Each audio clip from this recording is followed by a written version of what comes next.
কি প্রশ্ন আপনি করছেন, কি মতামত দিচ্ছেন, কি কথা বলছেন, সেটি ধর্তব্য বিষয়। আপনি সম্পাদক হিসাবে গেলেন নাকি রিপোর্টার হিসাবে গেলেন, সেটি বড় প্রশ্ন না, সেটি মানুষের কনসার্নও না। আসসালামু আলাইকুম প্রিয় বন্ধুরা, দেশীয় প্রবাসী যে যেখান থেকে দেখছেন প্রত্যেককে শুভেচ্ছা জানাচ্ছি। আশা করছি যে যেখানে আছেন ভালো আছেন, নিরাপদে আছেন। নিজেদের বিষয় নিয়ে একটু কথা বলবো, অর্থাৎ গণমাধ্যম নিয়ে, সাংবাদিকতা নিয়ে একটু কথা বলবো। বিষয়টা খুবই প্রাসঙ্গিক আজকে এই কারণে যে বিএনপির চেয়ারম্যান জনাব তারেক রহমানের সাথে আজকে বাংলাদেশের সাংবাদিকদের একটা মতবিনিময় সভা ছিল। বিশেষ করে সম্পাদকরা গিয়েছেন, বিভিন্ন টেলিভিশনের প্রধানরা গিয়েছেন, হেড অফ নিউজরা গিয়েছেন, বার্তা প্রধানরা গিয়েছেন এবং তাদের সাথে জনাব তারেক রহমান মতবিনিময় করেছেন। এবং সেই মতবিনিময় সভায় কিছু বিষয় উঠে এসেছে যেটি আজকে আমাদের সাংবাদিকতার সাংবাদিক কমিউনিটিতে খুব আলোচনা হচ্ছে। এবং সাংবাদিক কমিউনিটিতে যেটি আলোচনা হয় স্বাভাবিকভাবেই সেটি মানুষের মাঝেও আলোচনার জন্ম দেয়। সেটি হচ্ছে যে বিগত সময়ে আমাদের সাংবাদিকরা প্রধানমন্ত্রীর, অর্থাৎ সাবেক প্রধানমন্ত্রী শেখ হাসিনার সংবাদ সম্মেলনে গিয়ে যে ধরনের একটা প্রশ্ন করার আগে 5 মিনিট যেভাবে প্রশংসা করেছেন এবং প্রশ্ন করার ক্ষেত্রেও কি প্রশ্ন করছেন সেটি কতটুকু রিলেভেন্ট, সেটি কতটুকু মানুষের জানার, কতটুকু সেটি নিজেকে প্রধানমন্ত্রীর দৃষ্টিতে নেওয়ার জন্য বা দৃষ্টি আকর্ষণ করার জন্য, এইসব বিষয়গুলোর কারণেই কিন্তু মানুষ সেই সংবাদ সম্মেলনগুলো নিয়ে নানা রকমের প্রশ্ন তুলেছে, নানা রকমের কথাবার্তা বলেছে এবং মানুষ এটিকে এক ধরনের বলা যায় যে এটি নিয়ে ব্যাপক সমালোচনা করেছে। এবং এই বিষয়টা কিন্তু বেশ লম্বা সময় ধরে আলোচনায় আছে যে প্রধানমন্ত্রীর সংবাদ সম্মেলনে গিয়ে সবাই শুধু ওই যে তেলবাজি করত এবং সেই তেলবাজির মধ্য দিয়ে নিজেদের যে কিছু স্বার্থ সেগুলো আদায় করে নেওয়ার জন্য এই ধরনের প্রধানমন্ত্রীকে প্রশংসা করত। এটি নিয়ে একটা ব্যাপক সমালোচনা বেশ দীর্ঘদিন থেকেই আছে, এখনও আছে। সেই প্রেক্ষাপটে আজকে যারা জনাব তারেক রহমানের সংবাদ সম্মেলনে গিয়েছিলেন, মতবিনিময় সভায় গিয়েছিলেন, তাদের মধ্যে দু একজন দাঁড়িয়ে খুব স্পষ্টভাবে ভাষায় বলেছেন, জনাব তারেক রহমানকে উপদেশ দিয়েছেন, পরামর্শ দিয়েছেন তার সংবাদ সম্মেলনগুলো যেন এরকম একেবারে তেলে না হয়, যেটি খুব পরিষ্কার ভাষায় বললে বোঝা যায়। অর্থাৎ যেই সাংবাদিকরা আসেন তারা যেন সেই প্রধানমন্ত্রী শেখ হাসিনার সংবাদ সম্মেলনের মতো সংবাদ সম্মেলনগুলো যেন তেমন না হয়ে ওঠে, এটি বোঝাবার চেষ্টা করেছেন এবং সেই ক্ষেত্রে তাকে পরামর্শ দিয়েছেন। খুবই ভালো পরামর্শ, এটি নিয়ে সব আলোচনা হচ্ছে এবং এই কথা শোনার পর কিন্তু অন্যান্য যারা সব সাংবাদিক আছেন তারা সবাই খুব এটিকে বাহবা দিয়েছেন, খুবই চমৎকার প্রসঙ্গ তুলেছেন, সেটি বলেছেন।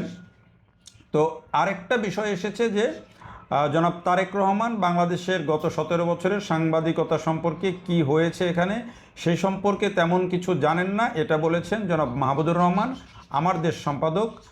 তিনি বলতে চেয়েছেন যে গত 17 বছরে এখানে সাংবাদিকতায় অনেক কিছু ঘটে গেছে, অনেক সাংবাদিকের উপর অনেক অত্যাচার হয়েছে, নির্যাতন হয়েছে, যেগুলোর অনেক কিছুই জনাব তারেক রহমান জানেন না, সেটি বলতে চেয়েছেন। যদিও তারেক রহমান খুব শান্তভাবে বলেছেন যে আমি অনেক কিছু জানি, আমি জানি না বিষয়টা এমন না।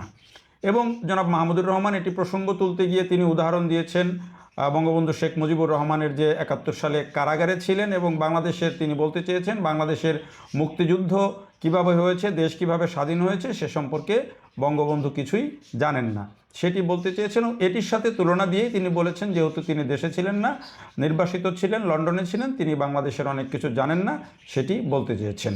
তো প্রথমে এই বিষয়টা নিয়ে একটু আলোচনা করি যে আসলে এই দুইটা জিনিস একেবারেই ভিন্ন প্রেক্ষাপট। বঙ্গবন্ধু শেখ মুজিবুর রহমান তিনি পাকিস্তানের কারাগারে বন্দী ছিলেন, সে কথা সত্য। এখনকার মতো সেই সময়ে এত তথ্য প্রযুক্তি ছিল না, এত যোগাযোগ ব্যবস্থার আধুনিক অবস্থাও ছিল না। আবার সে সময়ে খুব গোয়েন্দা মারফতে দু একটা তথ্য পাওয়া গেলে যেত, না হলে এটি পাওয়ার বা জানার কোনো সুযোগ সে সময়ে পাকিস্তানের কারাগারে থেকে বঙ্গবন্ধুর পক্ষে সম্ভব ছিল না, কারণ তিনি বন্দী ছিলেন, কারাবন্দী ছিলেন। ফলে আরেকটা বিষয় হচ্ছে যে জনাব তারেক রহমান তিনি বিশ্বের একটা উন্নত দেশে ছিলেন, সব ধরনের তথ্য প্রযুক্তি সেখানে কাজ করে এবং বাংলাদেশের সাথে যোগাযোগ করার জন্য সব ধরনের তথ্য প্রযুক্তি তার ছিল। যদিও শেখ হাসিনার নির্দেশে বা শেখ হাসিনার যেই কথা শেখ হাসিনার আমলে তার কথাবার্তা বলা, গণমাধ্যমে তার কথা প্রচার করা বা তার কথাবার্তা বলা নিষিদ্ধ ছিল, কিন্তু সামাজিক যোগাযোগ মাধ্যমে কিন্তু সেগুলো কথাবার্তায় এসেছে এবং তিনিও সামাজিক যোগাযোগ মাধ্যমে নিশ্চয়ই বাংলাদেশের সব ধরনের পরিস্থিতি এবং গণমাধ্যম যেহেতু উন্মুক্ত গণমাধ্যম ছিল, এখনকার বেশিরভাগ গণমাধ্যম অনলাইন, শুধু প্রিন্ট ভার্সন না, প্রত্যেকটা পত্রিকারই গণমাধ্যম পত্রিকারই অনলাইন ভার্সন আছে, এমনকি ডিজিটাল ভার্সনও আছে। ফলে প্রতিদিন বাংলাদেশে কি হতো না হতো সেটি জনাব তারেক রহমানের পক্ষে জানা একেবারে অসম্ভব ছিল না, পারলে তিনি আরও অনেক বেশি জানা সম্ভব ছিল। এবং আমার কাছে তো মনে হয় যে তিনি লন্ডনে থাকার কারণে বিশেষ করে দলীয় নেতাকর্মী বা তাদের আরও বেশি পরিমাণে তথ্য নেওয়ার সুযোগ পেতেন বা খবর রাখার সুযোগ পেতেন, কারণ সেখানে তিনি এক ধরনের ফ্রি ছিলেন। বাংলাদেশে থাকলে হয়তো তাকে সবসময় নেতাকর্মীদের ভিড়ের মধ্যে থাকতে হতো, ফলে সবার সাথে চাইলেও কিন্তু তিনি যোগাযোগ করতে বা খোঁজখবর নিতে কম পারতেন, কিন্তু সেখানে তার জন্য বোধহয় আরও বেশি সুযোগটা অবারিত ছিল। এ কারণে জনাব তারেক রহমান হয়তো বলেছেন যে তিনি অনেক কিছু জানেন না তিনি, বিষয়টা এমন না।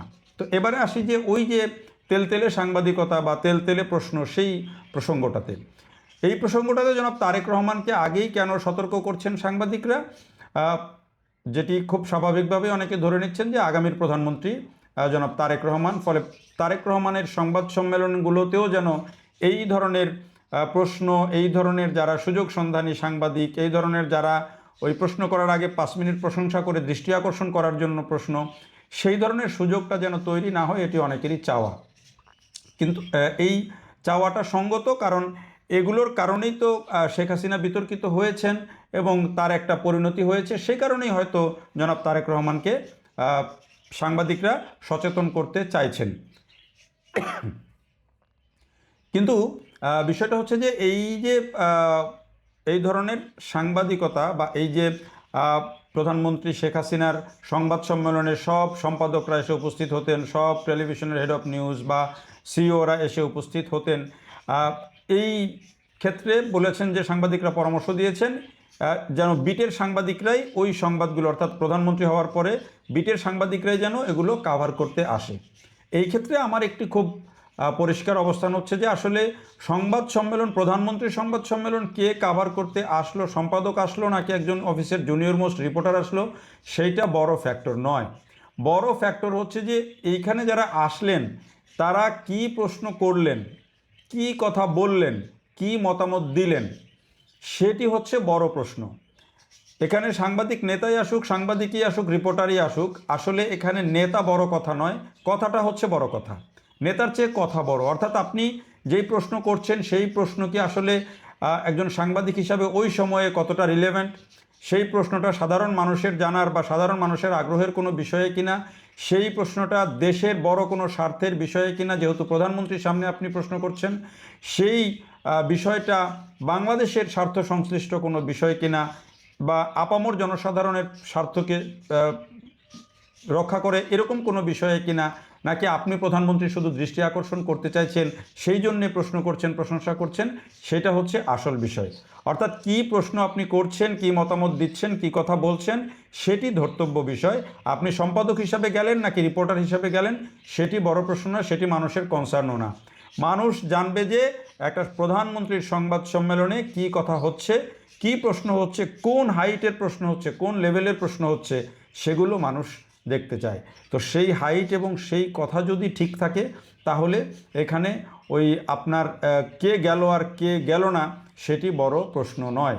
বড় প্রশ্ন হচ্ছে যে বিষয়টা, যে বিষয়ে সংবাদ সম্মেলন হবে, যে বিষয়ে কথা বলবেন, সেই বিষয়ে সাংবাদিকের অবস্থান কি, সম্পাদকের অবস্থান কি বা রিপোর্টারের অবস্থান কি, সেটি হচ্ছে আসল বিষয়। সেটি যদি মানুষের জন্য হয়, সেটি যদি দেশের জন্য হয়, সেটি জন্য সবার মঙ্গলের জন্য হয়, সবার স্বার্থের জন্য হয়, তাহলে এখানে কোনো আপত্তি থাকার কথা নয়।